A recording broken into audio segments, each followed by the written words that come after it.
if I've learned anything from my complete failure to land a supporting role in a Hallmark movie, which I've been really gunning for hard for the last couple of years to no success, is to find the beauty in sadness, okay? And I think that no chord on a guitar exemplifies that as much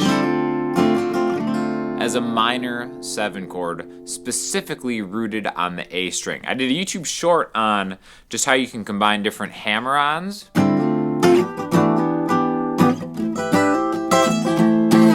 for any minor 7 chord and where you find them in a key, but I kind of wanted to flesh this out a little bit and talk about how you can use minor 7 chords to really play kind of anything you'd ever want to play on a guitar and how they all kind of like lock together and stuff, right? Because there is beauty in that sadness of a minor chord. Some would say it's not even sadness. Some would say it's just as it was meant to be. And eventually when the time comes, you'll find that minor 7 chord that will cast you in a Hallmark movie, even though I really just want such a small part. Just a very, very small bit part. That's all I'm really asking for. So we're gonna do this in the key of C, right? 3 minor chords in the key of C are D minor, E minor, and A minor. Okay? So, we'll look at the A string chord voicings first. The first one that you want to look at is probably A minor 7, okay? Any of these minor chords, any of the 3 minor chords in a key, which happen on the 2nd, 3rd, and 6th degrees in the key. If that doesn't make sense to you, just go through the notes in C major scale. C, D, E, F, G, A, B.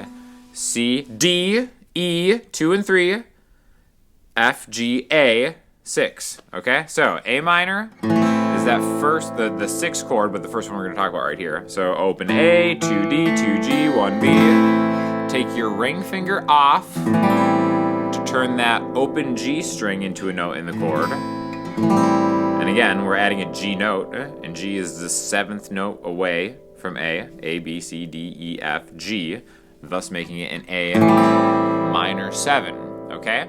Now, conceptually, our root note, even though we're not holding anything down, the open string is giving us that A, okay? So if we just moved everything to the 5th fret, where instead of the open string helping us out, our pointer finger is going to bar the 5th fret to recreate that chord here. And it can kind of be cool to even just take that shape and just move it around because the open strings help us out in this key. The reason you want to use the bar chord is because then you'll be able to move it around in a bunch of different keys, which we're going to talk about soon after I say that this video is sponsored by Elixir. You can never really, there's just beauty and happiness when you have Elixir strings, fresh Elixir strings on your guitar. I'm using the NanoWeb 8020 bronze ones on this guitar. I think I've had these on for a couple months now, and I feel like it's that sweet spot where they're worn in to the point that they just sound and feel the best.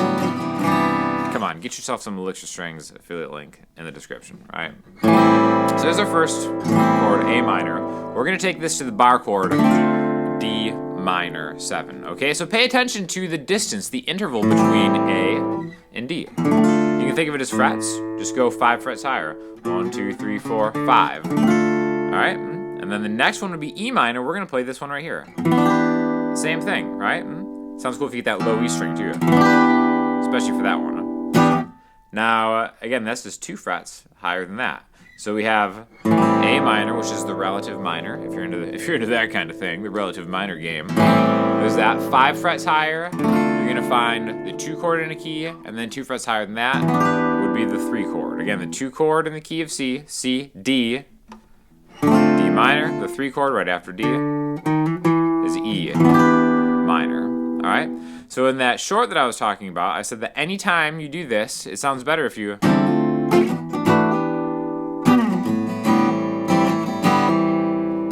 start with these hammer-ons, okay? So first we're gonna talk about the hammer-ons, then we're gonna talk about how we can use the notes in these chords to play anything in any key, all right?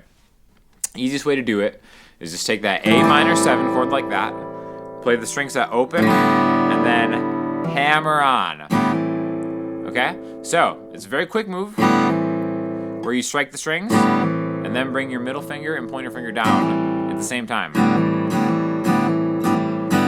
Perfect target practice, okay? And doing it in time is something that you want to work on, right? A lot of times when I see students do it, or probably when I did it when I first started out, I would hammer on too fast, right? Like if I'm playing like an A,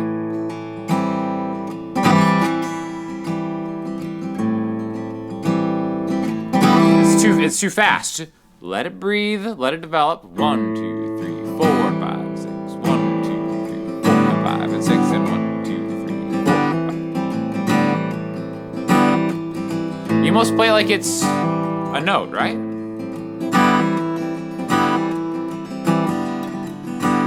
And then you can pull off. And it really just adds like a lot of spice to that minor 7 chord, right? Instead of just playing.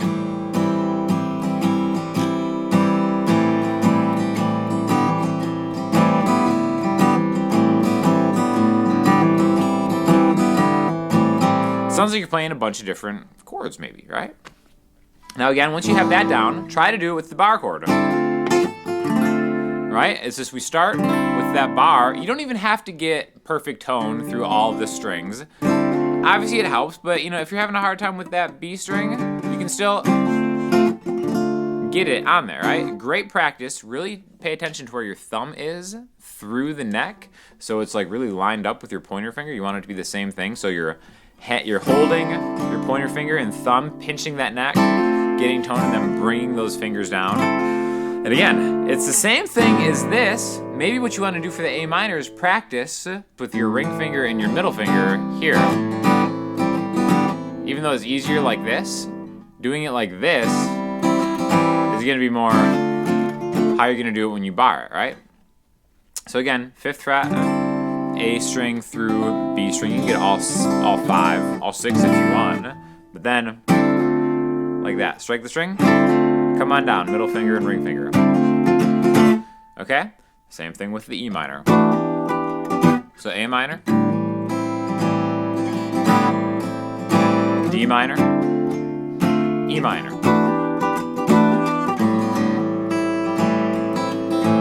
So they're all minor chords. E, D, A. You know, does it sound sad? Whatever. I do think that describing minor chords as sounding sad is a little basic, if I may be so inclined to speak freely right now. You know, I think minor 7 chords specifically have a lot of depth. And the reason it is because really it's a minor chord and a major chord. Like if we talk about A minor 7, right? A, C, E, and G. Well, A minor is A, C, E, and a C major is a C, E, G. So A, C, E, G is an A minor and a C major combined, but since the A is lowest, we kind of perceive it as being of the minor class first, right? Different ways to look at the same thing. That's kind of what learning the guitar fretboard is all about. Or just music, really, especially chord building. But there's a lot more that we can learn from just these patterns. And I want to start with actually the D minor chord here. Okay, a lot of times when you learn about guitar, people are like, oh, minor pentatonic, you gotta learn the minor pentatonic, blah, blah, blah, blah, blah. Well, one reason that is actually very helpful is because just like any of those scale degrees, the 2, 3, 6 in a key, can turn into a minor 7 chord, you can also use the minor pentatonic scale, okay? Pentatonic means 5 notes.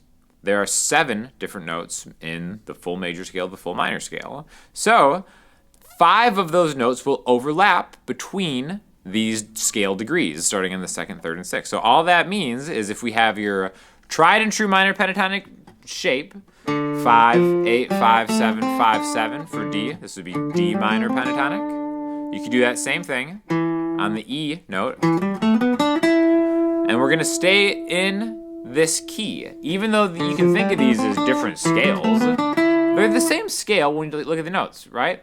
So the notes in C major, C, D, E, F, G, A, B, there's no sharps or flats.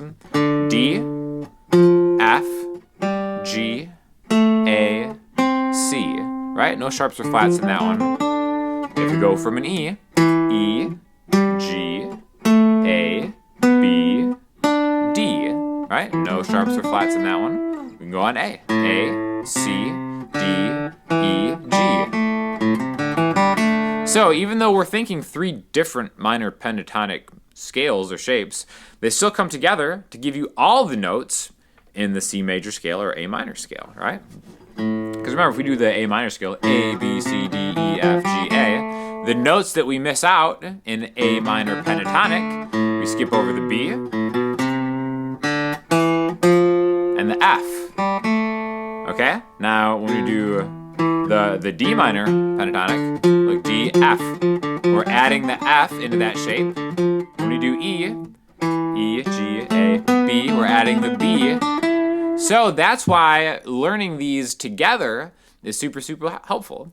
And we can do these in combination with that minor 7 chord shape. So what I want you to do is I want you to work on this D, minor 7, and then follow it up with the minor pentatonic shape.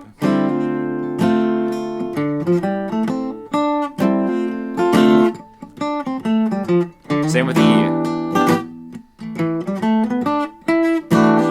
Backwards. A.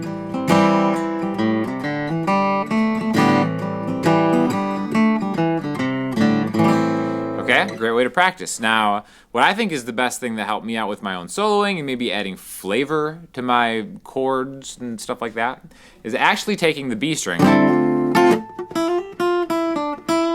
and then maybe adding some kind of spice, a little minor 7 spice, a little Hallmark Channel spice. You know, maybe that's it. Maybe I'm a little too spicy for the Hallmark brand.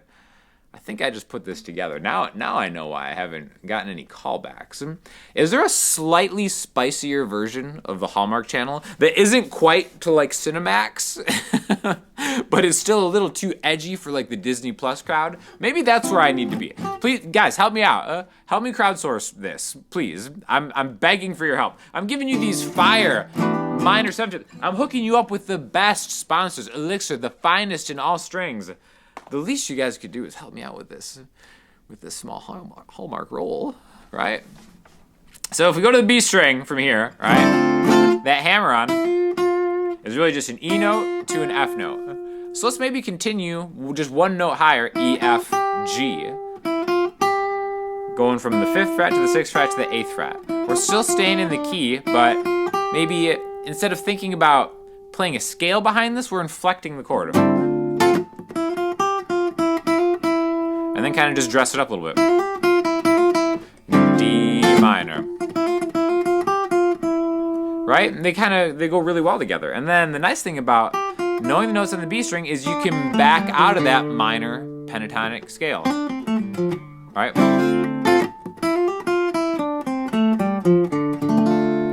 Okay? And that's really a great majority of the notes just in this area that you can use for lead playing, you can use to kind of like inflect other chords, etc., right? Now let's go to the E minor chord. Now the one thing I want to talk about is when we talked about that hammer-on, where you strike the strings and then come down, the interesting thing about the 3 chord in any key, again, C, D, E, this is the 3 chord, E minor, is when we do that hammer-on, right, where you hit just the 7th fret. Well, what's this note right here? Doesn't sound totally right. There's an F, F sharp, okay? So, this is our first sharp. Now, because you're only on there for a split second, a half beat maybe even, we get away with having that F sharp in this key, technically. But I did want to mention that because you can do the same thing that move like that, but you want to just be aware that this note isn't necessarily going to be your go-to diatonic staying in the key note, right? That would be, but again, you know, having an F sharp in the key of C isn't the most outlandish thing that anyone's ever done. In fact, if you wanted to play the C major scale, C, D, E, F, F sharp, G, it kind of fits, right?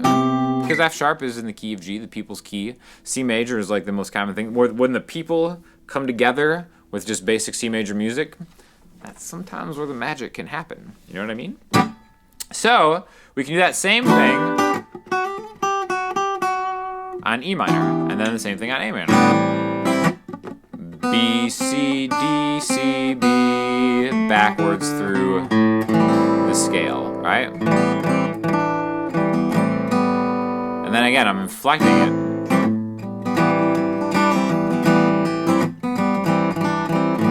You do the same thing with the D minor.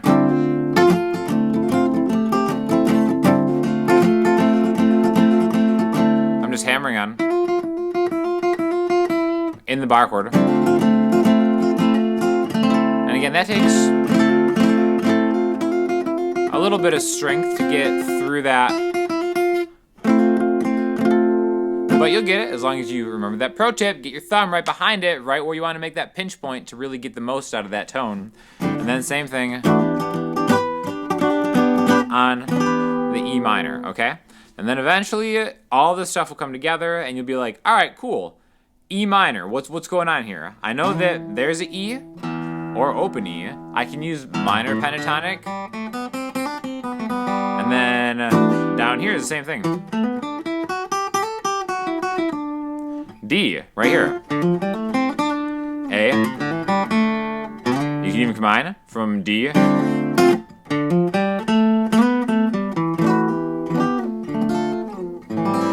then just move it all over the place, and you're becoming a true master of guitar. And taking that sadness and turning it into beauty. So thank you for joining me on my journey of sadness.